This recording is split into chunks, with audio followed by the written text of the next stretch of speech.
Did you hear what Michael Wilbon just said? Leo, before you do this, it's going to back up your thought probably. Michael Wilbon, on Pardon the Interruption, said this, and I want to share his point of view.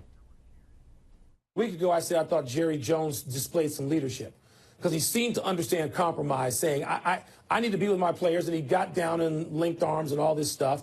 And then he said, but I want to honor the anthem. And I understand that, and it seemed like that was where he was going. But now it just seems like it was as phony as a $3 bill. And the word that comes to my mind, and I don't care who doesn't like me using it, is plantation. The players are here to serve me, and they will do what I want no matter how much I pay them. They are not equal to me. Leo, that seems to be how you feel, sadly. Well, let me simply say this. I wouldn't use the word plantation, but he has put those African-American players on the Dallas Cowboys team in a very awkward position. He has made them decide. He is forcing them to decide, are they going to stand up due to the racial injustice, or are they going to collect a paycheck? Jerry Jones has put his players in an awkward situation. One last point, Brian. You know what? Sometimes free speech makes people uncomfortable. That's what it's designed for. But what we just heard, and I cannot ignore it, is an African-American man telling the American public there is no police misconduct in this country. That is frightening. I said that there's no differential based on race. In fact, black Americans, as a function of their numbers, are actually treated better by police officers than white Americans are. Let's just talk about the facts. All right, you guys are not going to agree on that. I'm going to give you some good news.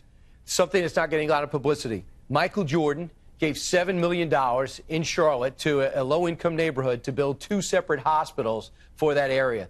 Countless major, very successful athletes have done things below the radar that they get absolutely no credit for.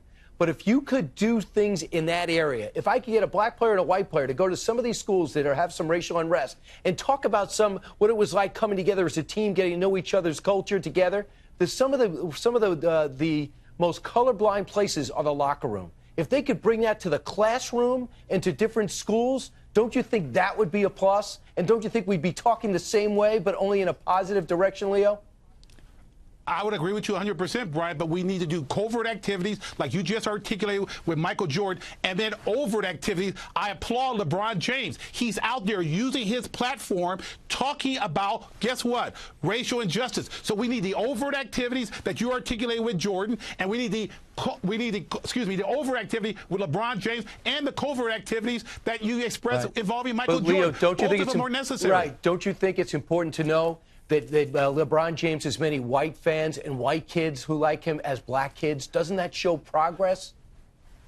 Absolutely, Brian. I will submit to you that African Americans, white Americans, want to end racial injustice, notwithstanding the comments made by my colleague. Right. Instead of this talk about racial injustice, why aren't we seeing Colin Kaepernick and others like them say things like, let's get more science majors, let's get more engineering majors, more math majors in communities of color? That is the way that progress occurs, sitting around pretending that you are a victim solely because of your race, while people are being paid $2 million on average, is not convincing to the American people. Leo and Horace, this was a intense but respectful debate. So that I consider progress. Thank you, Brian. And it's actually going to be very interesting to see what happens this weekend and what the league tries to do. I don't blame the commissioner on this. I think he's trying to do the right thing, and he understands this is a tinderbox. Thanks, guys. All right, straight ahead, in fact, directly ahead, Hollywood's massive hypocrisy over the Harvey Weinstein scandal, which is getting more vile by the hour as more facts are emerging. An industry veteran joins us to tell us what the truth is in Los Angeles.